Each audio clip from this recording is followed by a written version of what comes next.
أعوذ بالله من الشيطان الرجيم.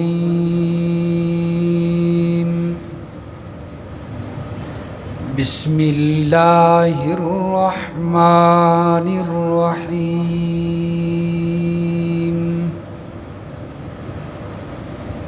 استجيبوا لربكم من قبل أن يأتي يوم لا مرد له. تم اپنے رب کا حکم قبول کرو اس سے پہلے کہ آ جائے وہ دن لا مرد له من اللہ کہ جس کو اللہ کے علاوہ کوئی ہٹانے والا نہیں ہے. ما لکم من اللہ من ملجأ یومئذ،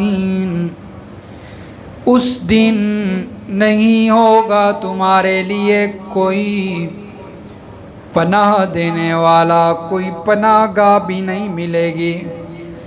وما لکم من نکیر، اور نہ ہی تمہارے لیے اس دن کوئی روک ٹوک کرنے والا ہوگا. انکار بھی نہیں کر سکو گے جب نامہ اعمال پیش ہو جائے گا. فَإِنْ أَعْرَضُوا فَمَا أَرْسَلْنَاكَ عَلَيْهِمْ حَفِيظًا، بس اگر میرے پیغمبر یہ لوگ اعراض کرتے ہیں، نہیں بھیجا ہم نے آپ کو ان لوگوں پر نگران بنا کر. تسلی رکھیے، ان علیک الا البلاغ، آپ پر صرف پہنچا دینا ہے، آپ کے ذمے صرف تبلیغ کرنا ہے. وَإِنَّا إِذَا أَذَقْنَا الْإِنسَانَ مِنَّا رَحْمَةً فَرِحَ بِهَا، اور بے شک جس وقت ہم انسان کو اپنی طرف سے کوئی رحمت، کوئی نعمت چکھاتے ہیں تو وہ خوش ہو جاتا ہے. وَإِن تُصِبْهُمْ سَيِّئَةٌ بِمَا قَدَّمَتْ ایدیہم، اور اگر کوئی برائی، کوئی تکلیف، کوئی عذاب ان کو پہنچتا ہے ان کے ہاتھوں کی کمائی کی وجہ سے، ان کے بدعمالیوں کی وجہ سے، فَإِنَّ الْإِنسَانَ کفور، اس وقت انسان بڑا ناشکرا ہوتا ہے. سبحان ربک رب العزت عما یصفون وسلام علی المرسلین والحمد للہ رب العالمین. اللہم صل علی محمد وعلی آل محمد کما صلیت علی ابراہیم وعلی آل ابراہیم انک حمید مجید. اللہم بارک علی محمد وعلی آل محمد کما بارکت علی ابراہیم وعلی آل ابراہیم انک حمید مجید. سورۃ الشورى کی آیت نمبر 47 اور 48 کی تلاوت کی گئی ہے. گزشتہ درس میں اللہ تبارک و تعالی نے فرمایا کہ جس کو اللہ تعالیٰ صراط مستقیم سے ہٹا کر گمراہی والے رستے پہ رکھے، اسے پھر کوئی صراط مستقیم پر لانے والا اور ہدایت کے رستے پر لانے والا کوئی انسان نہیں، کوئی ایسی ہستی نہیں۔ اور میں نے یہ عرض کیا تھا کہ ہدایت گمراہی پر انسان کو اللہ تعالیٰ زبردستی نہیں ڈالتے، بلکہ جب انسان گمراہی والے رستے کو پسند کرتا ہے تو اللہ تعالیٰ اسے آزاد چھوڑ دیتے ہیں، جو مرضی کرتا رہے۔ فرمایا پھر اسے کوئی صراط مستقیم پر لانے والا نہیں ہوتا، اور فرمایا جہنمی لوگوں کا تذکرہ فرمایا، ظالم لوگ دنیا میں جو ظالم تھے، کفر و شرک کرنے والے، میرے پیغمبر جب ان کو آپ جہنم کے اوپر دیکھیں گے اور یہ خود بھی جب عذاب کو دیکھ لیں گے تو فرمایا کہ یہ واپسی جانے کی کوئی صورت پوچھیں گے دنیا میں واپسی کا، لیکن کوئی انہیں صورت نظر نہیں آئے گی، اور آپ ان کو دیکھیں گے کہ جب ان کو جہنم پر پیش کیا جائے گا تو یہ کیسی حرکتیں کرتے ہیں۔ اور فرمایا کہ ایمان والے اس دن کفار و مشرکین سے کہیں گے کہ آج اصل میں حقیقت میں خسارے والا وہی ہے جس نے اپنے آپ کو اور اپنے گھر والوں کو قیامت کے دن خسارے میں ڈال دیا۔ دنیا کے اندر اگر کسی کا کوئی نقصان ہوتا ہے، کوئی مال ضائع ہو گیا، کوئی اور نقصان ہو گیا، حادثے کی وجہ سے جانی نقصان ہوتا ہے، فرمایا کہ آخرت کے مقابلے میں یہ کچھ نہیں۔ آخرت میں قیامت کے دن اصل خسارے والا وہ ہوگا جس نے دنیا کے اندر کفر و شرک کیا ہوگا۔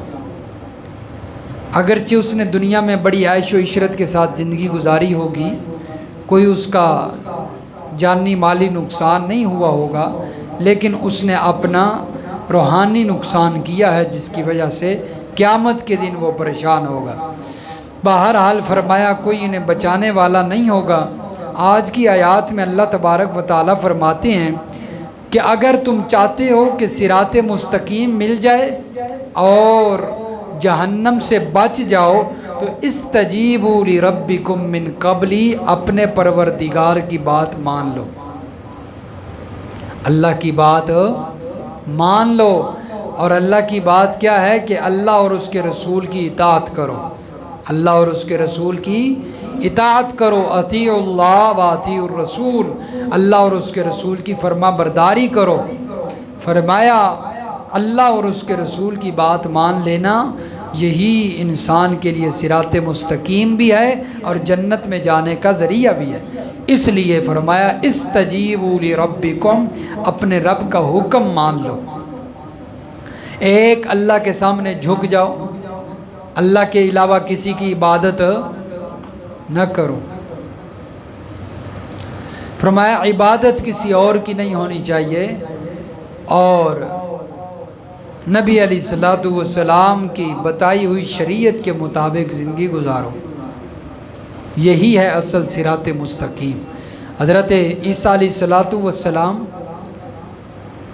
کی گفتگو کا تذکرہ ہے سورہ مریم میں، وہاں پر اللہ تعالیٰ کے پیغمبر حضرت عیسیٰ علیہ السلام نے اسی بات کا تذکرہ کیا، ان اللہ ربی و ربکم فاعبدوا، بے شک اللہ ہی ربکم، ربی و ربکم، میرا بھی رب ہے تمہارا بھی رب ہے، فاعبدوا، اسی کی عبادت کرو، ان اللہ ربی و ربکم فاعبدوا، اللہ ہی میرا بھی رب ہے تمہارا بھی وہی رب ہے، اسی کی عبادت کرو، ھذا صراط مستقیم، فرمایا یہی صراط مستقیم ہے۔ اب انسان نماز کے اندر کیا مانگتا ہے؟ اہدنا الصراط المستقیم، ہر نماز میں ہر رکعت میں کھڑے ہو کر کہتا ہے یا اللہ مجھے صراط مستقیم دکھا، مجھے صراط مستقیم پر چلا، اور اللہ کی عبادت کرنے کے لیے تیار نہیں ہے۔ اور قرآن میں اللہ نے فرمایا کہ صراط مستقیم ہے ہی اللہ کی عبادت، تو جب تک قرآن نہیں سمجھے گا اس وقت تک صراط مستقیم نہیں سمجھ آئے گا کہ صراط مستقیم کیا ہے۔ پھر اسی طرح وہ نماز میں مانگتا بھی رہے گا اور اللہ کی مخلوق کے سامنے سجدے بھی کرتا رہے گا۔ فرمایا کہ اللہ کی عبادت کرو، اس کا کہا مان لو، اس سے پہلے کہ وہ دن آ جائے کہ جس کو ہٹانے والا کوئی نہیں ہے، جس کو روکنے والا کوئی نہیں ہے، قیامت کا دن۔ کیونکہ قیامت کے بعد تو حساب و کتاب شروع ہو جانا نا، پھر موقع نہیں ہے۔ فرمایا اس سے پہلے اللہ کی عبادت کر لو۔ اللہ کے علاوہ اللہ کی طرف سے ہٹانے والا کوئی نہیں، یعنی یہ اس دن کی یقین دہانی ہے، یعنی وہ یقیناً وہ دن آئے گا ضرور، قیامت کا دن۔ ما لکم من ملجأ یومئذ، فرمایا کہ تمہارے لیے پھر اس دن کوئی پناہ گاہ نہیں تمہیں ملے گی۔ یہ نہیں کہ تم بچ جاؤ، چھپ جاؤ، اپنے آپ کو بچا لو۔ فرمایا کوئی پناہ کی جگہ نہیں ملے گی۔ وما لکم من نکیر، اور فرمایا تمہارے لیے پھر کوئی انکار کا بھی صورت نہیں ہوگی انکار کی، یعنی یہ نہیں کوئی کہہ سکتا کہ یا اللہ مجھے یہ عذر تھا، میرے پاس کوئی تبلیغ کرنے والا نہیں آیا، یا کوئی بہانہ کر دے اس لیے یا اللہ میں نافرمانیاں کرتا رہا ہوں اور میں شرک میں مبتلا رہا ہوں۔ فرمایا پھر تمہیں کوئی انکار کی صورت نہیں ملے گی۔ جب ہر طرف سے اللہ تعالیٰ گواہی پیش کر دیں گے نا، انسان کے اپنے اعضاء بھی گواہی دیں گے اور انسان کا نامہ اعمال بھی گواہی دے گا، ہر چیز بطور گواہی کے پیش ہو جائے گی، پھر انکار کی کوئی صورت نہیں رہتی۔ عدالت میں جب مقدمہ شروع ہوتا ہے تو جب گواہیاں آ جاتی ہیں تو پھر انکار کی صورت بچتی ہے۔ اسی طرح فرمایا قیامت کے دن بھی ہوگا، وما لکم من نکیر، پھر تمہارے لیے کوئی انکار کی صورت نہیں ہوگی۔ فإن أعرضوا فما أرسلناك عليهم حفيظا، آپ صلی اللہ علیہ وسلم کے لیے تسلی ہے۔ اب اللہ تبارک و تعالیٰ نے تو کہہ دیا کہ استجیبوا لربکم، اے کافرو، مشرکو، مجوسیوں، یہودیوں، نصارہ، عیسائیوں، جتنے بھی باطل مذہب پر عمل کرنے والے ہیں، تو ان سب کے لیے فرمایا استجیبوا لربکم، کہ کس کی بات مان لو؟ اللہ کی بات مان لو، اپنے رب کی عبادت کر لو، یعنی اس پر ایمان لے آؤ، اسی کے سامنے سجدہ کر لو۔ فرمایا جس وقت اللہ نے یہ کہہ دیا اور آپ صلی اللہ علیہ وسلم نے اپنی تبلیغ کے ذریعے لوگوں کو بتا دیا، اب بھی لوگ نہیں مانتے تھے، تو آپ صلی اللہ علیہ وسلم کو دلی تکلیف ہوتی تھی۔ عجیب بات ہے، میں سچی بات ان کے سامنے کرتا ہوں، اسے مانتے نہیں ہیں، اور ان کے جھوٹے پیر اور جھوٹے راہبار رہبان جو کتابوں میں لکھ گئے ہیں ان پر عمل کرتے ہیں، اور میں سچی بات کہتا ہوں تو ماننے کے لیے تیار۔ تو آپ صلی اللہ علیہ وسلم کو دلی تکلیف ہوتی، اس لیے کہ جو انسان سچا ہوتا ہے تو اس کی اگر بات تسلیم نہ کی جائے تو دل میں تکلیف ہوتی ہے، جھوٹا تو پھر ہے ہی جھوٹا نا۔ تو آپ صلی اللہ علیہ وسلم کو اللہ نے تسلی دی، میرے پیغمبر فَإِنْ أَعْرَضُوا فَمَا أَرْسَلْنَاكَ عَلَيْهِمْ حَفِيظًا، اگر یہ لوگ اعراض کرتے ہیں، اگر یہ آپ کی بات سن کر نہیں مانتے، فَمَا أَرْسَلْنَاكَ عَلَيْهِمْ حَفِيظًا، میرے پیغمبر آپ تسلی رکھیے، آپ ان پر نگران نہیں ہیں، کون کیا کرتا ہے، کون ایمان قبول کر رہا ہے، کون کفر میں ہے، کون کیا، فرمایا میرے پیغمبر یہ آپ کے ذمے نہیں، آپ نے کوئی جو ہے وہ ٹو نہیں لگانی، جاسوسی نہیں کرنی، اس لیے کہ آپ کا کام صرف ہے لوگوں تک پہنچا دینا، آپ کا کام ہے تبلیغ کرنا، اس لیے کہ اللہ نے واضح حکم دیا میرے پیغمبر یا ایھا الرسول، اے میرے رسول، بلغ ما انزل الیک من ربک، بلغ تبلیغ کیجئے، واعظ کیجئے، تو اللہ نے لفظ کیا بولا ہے؟ تبلیغ کیجئے، یہ لفظ استعمال نہیں کیا میرے پیغمبر آپ کو مکمل اختیار ہے، آپ پورے نگران ہیں ان پر، اگر کوئی مسلمان نہیں ہوتا، اگر کوئی شرک سے باز نہیں آتا تو آپ ڈنڈا لے کر اس پر کھڑے ہو جائیں، فرمایا ایسا نہیں ہے، آپ تو احسن انداز سے تبلیغ کیجئے۔ جو خوبیاں اللہ نے بتائی ہیں ایک دائی کے لیے، ان کو مد نظر رکھتے ہوئے آپ تبلیغ کیجئے، آپ دعوت دیجئے۔ یہ نہیں کہ آپ کی دعوت کے اندر بھی فرمایا کوئی ایسے نازیبا الفاظ نہیں ہونے چاہیے، بلکہ مہذب دعوت ہونی چاہیے۔ آپ ایک نمونہ ہیں لوگوں کے لیے، آپ داعیان کے لیے نمونہ ہیں۔ تو اس لیے میرے پیغمبر جو ایک دائی کی صفات ہوتی ہیں ان کا خیال رکھنا ہے۔ اللہ نے قرآن مجید میں بیان فرمائی ہیں ایک دائی کی کیا صفت ہوتی ہے۔ ہم نے ایسے بھی دائی دیکھے ہیں جو ممبر پہ اسٹیجوں پہ بیٹھ کے بکتے ہیں اور گالیاں نکالتے ہیں، برے الفاظ بولتے ہیں۔ بعض دفعہ ایسا ہوتا ہے کہ اسی جو ہے وہ پروگرام کے اندر ہماری مائیں بہنیں بھی ہوتی ہیں، تو ایسے نازیبا الفاظ بولے جاتے ہیں جو اچھے نہیں ہوتے۔ تو ایک داعی کے لیے ان صفات پہ عمل کرنا ضروری ہے اور ان خوبیوں کو اپنانا ضروری ہے جو قرآن نے بیان کی ہیں، ایک داعی کی ہونی چاہیے۔ تو اس لیے فرمایا میرے پیغمبر آپ کے ذمے کیا ہے؟ بلغ، تبلیغ کیجئے، وعظ کیجئے، ما انزل الیک من ربک، کس کا وعظ کرنا ہے؟ ما انزل، اس وحی کا، اس قرآن کا جو نازل کیا جا رہا ہے آپ کی طرف، آپ اس کا وعظ کیجئے۔ تو اس سے معلوم ہوا کہ تبلیغ اور داعی کے لیے یہ بھی ضروری ہے کہ وہ ممبر پہ بیٹھ کے، اسٹیج پہ بیٹھ کے بزرگوں کے قصے کہانیاں نہ شروع کر دے، بلکہ رب کا قرآن بیان کرے۔ اب دیکھیں اللہ کے پیغمبر کے موجودگی میں، اللہ کے پیغمبر کے سامنے اور اللہ کے پیغمبر سے پہلے تورات بھی آ چکی ہے، انجیل بھی آ چکی ہے، زبور بھی آ چکی ہے، دیگر صحیفے بھی آئے ہیں، اور سارے آسمانی تھے، سارے کسی انسان کے لکھے ہوئے نہیں تھے۔ جتنی کتابیں بھی آسمانوں سے آئیں اللہ کی طرف سے آئیں، اور اللہ کی طرف سے جو چیز آئے اس میں کوئی شک بھی نہیں ہوتا ہیں۔ لیکن اس کے باوجود اللہ نے یہ نہیں فرمایا میرے پیغمبر کے دوسری کتابوں کی بھی گنجائش ہے، پڑھ لیں، نہیں، فرمایا تبلیغ کرنی ہے تو بلغ ما انزل الیک من ربک، قرآن کی تبلیغ کیجئے، کوئی قصے کہانیاں نہیں، جھوٹی باتیں نہیں، بلکہ رب کا سچا قرآن بیان کیجئے۔ اس لیے ان علیک الا البلاغ، آپ کے ذمے پہنچانا ہے، آپ کے ذمے تبلیغ ہے، آپ کے ذمے وعظ ہے، آپ کے ذمے دعوت دینا ہے۔ کوئی مانتا ہے یا نہیں مانتا، آپ کو منوانے کے لیے نہیں بھیجا، زبردستی کے لیے نہیں بھیجا، آپ کے ذمے صرف کیا ہے؟ یہ میرے پیغمبر کو تسلی، ان علیک الا البلاغ۔ یہ دیکھیں سورت رعد نکالیں جی، سورت الرعد پارہ نمبر 13 جی،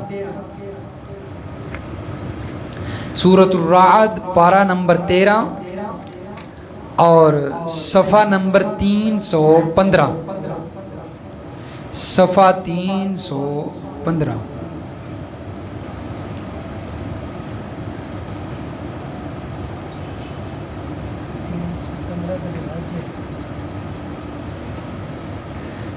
تین سو 15 سورت الرعد کی آخری آیت ہے جی، سورت الرعد کی آیت نمبر 52۔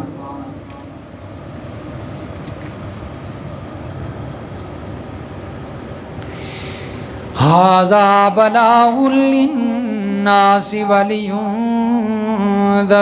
بہ، یہ قرآن، یہ فرمایا بلاغ، لوگوں کے لیے احکام پہنچانا ہے، وَلِيُنذَرُوا بِهِ، اور تاکہ اس کے ذریعے وہ ڈرائے جائیں۔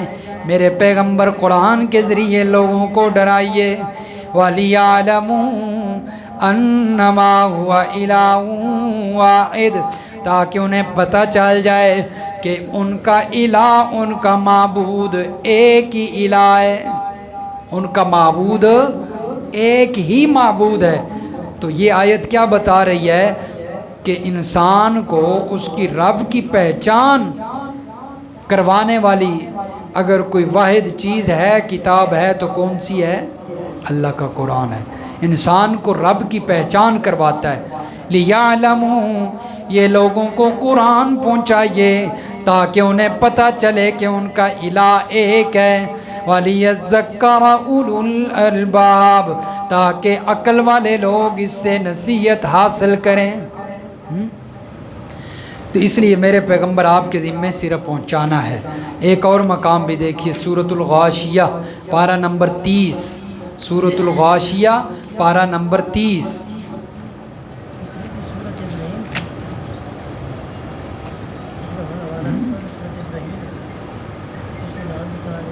سورۃ ابراہیم سے،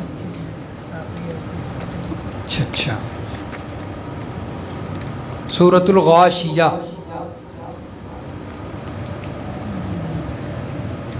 اور صفحہ نمبر ہے جی 718، صفحہ نمبر 718۔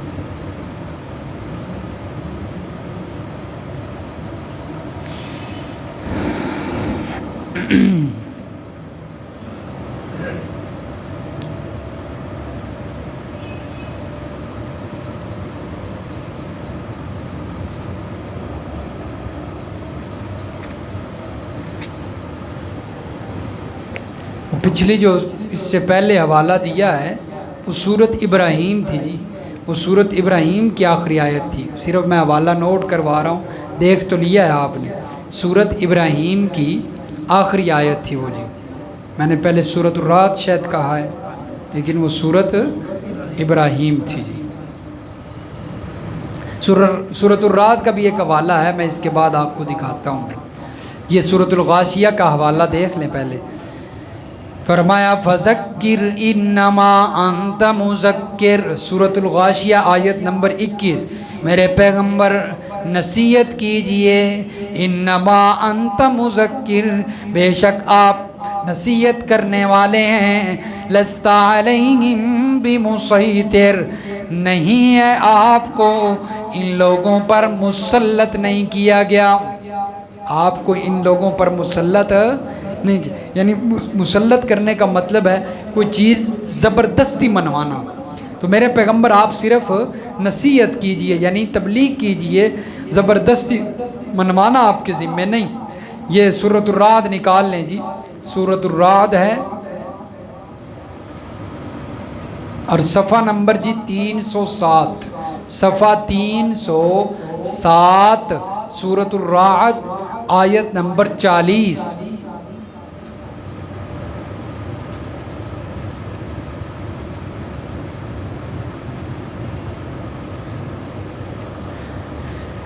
وَإِمَّا نُرِيَنَّكَ بَعْضَ الَّذِي نَعِدُهُمْ أَوْ نَتَوَفَّيَنَّكَ، اور جس بات کا ہم ان سے وعدہ کرتے ہیں اس میں بعض اگر ہم آپ کو دکھلا دیں یا ہم آپ کو فوت کر دیں، نَتَوَفَّيَنَّكَ موت دے دیں، فَإِن وعدے سے مراد وہ عذاب ہیں، وَإِمَّا نُرِيَنَّكَ بَعْضَ الَّذِي، فرمایا کہ ہم جس بات کا ان سے وعدہ کرتے ہیں اگر وہ ایمان نہیں لائیں گے تو ان پر عذاب آئے گا، تو میرے پیغمبر بعض دفعہ وہ وعدہ پورا ہو چکا ہوگا آپ کی زندگی میں، بعض دفعہ نہیں ہوگا، یعنی جنگیں جتنی ہوئیں کفار ذلیل ہو کر گئے کہ نہیں گئے، جنگ بدر ہوئی، جنگ احد ہوئی، باقی جنگیں ہوئیں، تو جتنے مار کے ہوئے تو یہ بھی کفار کے لیے وہ عذاب والا وعدہ پورا ہوا ہے۔ اور اسی طرح فرمایا کچھ جو ہے وعدے وہ قیامت کے دن اللہ پورے کریں گے، آپ فوت ہو جائیں گے اس کے بعد اللہ پورے فرمائیں گے، یعنی قیامت کے دن بھی اللہ تعالیٰ نے کفار کو سزا دینی ہے، عذاب ملنا ہے ان کو۔ فرمایا فَإِنَّمَا عَلَيْكَ الْبَلَاغُ وَعَلَيْنَا الْحِسَابُ۔ اب دیکھیں اَوْ نَتَوَفَّيَنَّكَ، اللہ نے فرمایا میرے پیغمبر یا ہم آپ کو کیا کر دیں، فوت کر دیں، ہم آپ کو فوت کر دیں۔ تو فرمایا کہ ایک تو یہ بات واضح ہو گئی کہ انبیاء موت سے پاک نہیں ہیں، موت سے پاک صرف کون سی ذات ہے جی، اللہ کی ذات ہے۔ تو معلوم ہوا کہ نبی پر موت کا آ جانا یہ کوئی انوکھی بات نہیں ہے۔ بعض لوگ کہتے ہیں اللہ کے نبی پر موت کا لفظ تو گستاخی کر دیتی، اللہ دے نبیوں تے کیویں موت آ گئی، نبی تے اپنی قبراں وچ زندہ وہی نعوذ باللہ صحابہ نہ سمجھتے جو اللہ کے نبی کو زندہ دفن کر دیا۔ آج کوئی اپنے محبوب اور پیارے کو زندہ دفن کرتا ہے؟ ہیں کرو تو صحیح نہ، پھر ساری زندگی کیس لڑتے رہو گے، مقدمے بھگتو گے تسی۔ تو اپنے آج کے دور میں، اس دور میں جب ایمان بھی اتنا مضبوط نہیں، اپنے پیارے کو، اپنے محبوب کو بندہ زندہ دفن نہیں کر سکتا، تو صحابہ نے اگر اللہ کے نبی زندہ ہوتے تو صحابہ نے کیسے زندہ دفن کر دیا؟ حضرت انس فرماتے ہیں حضرت فاطمہ رضی اللہ تعالی عنہ نے پوچھا نا کہ انس میرے ابا پر مٹی ڈال کے آئے ہو؟ نبی علیہ السلام نے حضرت انس فرماتے ہیں ہاں فاطمہ، ہم آپ کے ابا کو مرکد میں سلا کے آ رہے ہیں اور مٹی ڈال کے آ رہے ہیں، یعنی قبر میں دفنا کے آ رہے ہیں، اوپر مٹی ڈال کے آ رہے ہیں۔ تو مٹی اسی پر ڈالی جاتی ہے جس پر موت آ جائے، جس پر موت نہ ابھی تک آئی ہو تو اسے زمین کے اوپر ہی رکھا جاتا ہے، زمین میں دفن نہیں کیا جاتا۔ تو اس لیے ایسی گھٹیا باتیں کرنی جو کہ قرآن و حدیث کے خلاف ہوں، یہ کوئی بے وقوف ہی کر سکتا ہے، کوئی عالم نہیں کر سکتا۔ میں اس کو عالم مانتا ہوں جو قرآن و حدیث کے مطابق بات کرے، جو اسٹیج پہ بیٹھ کے قرآن و حدیث کے خلاف بات کرے وہ عالم تو نہ ہوا ہیں، وہ تو جاہل بھی ہے، جاہل سے بھی بدتر ہے، جاہل سے بھی۔ جٹا کو لو پوچھو نا، جٹا کو لو پوچھو جنہوں نے کچھ نہیں پڑھا، ان سے بھی پوچھو کہ قبر کے اندر زندوں کو دفن کیا جاتا ہے یا مردوں کو، وہ بھی کیا کہیں گے، مردیاں نہیں کیتا جاتا ہے۔ تو ایک اسٹیج تے بہ کے ملا آخر ہوئے بھی نبی علیہ السلام نے زندہ ہی دفن کر دیتا گیا، تو اس سے بڑا کوئی جاہل ہے؟ پھر وہ جٹ ہی چنگا کہ نہیں چنگا؟ کیوں چاچا بشیر صاحب جٹ چنگا نا پھر ہیں؟ جٹاں نو مسئلہ سمجھ آ گیا لیکن اتنے پڑھے لکھے نو مسئلہ سمجھ نہیں آیا۔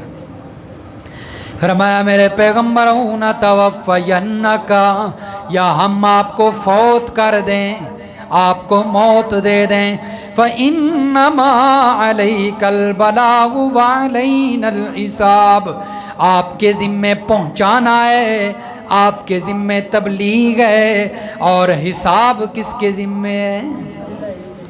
آپ پہنچائیے صرف۔ تو اللہ کے پیغمبر کی صفت بلاغ ہے، تبلیغ۔ وَإِنَّا إِذَا أَذَقْنَا الْإِنسَانَ مِنَّا رَحْمَةً، فرمایا میرے پیغمبر یہ آپ کی بات نہیں مانتے، آپ کیوں ان سے جو ہے وہ تکلیف لیتے ہیں اور ان کے لیے پریشان ہوتے ہیں؟ فرمایا یہ اللہ کو نہیں بخشتے تو آپ کو انہوں نے کیا بخشنا؟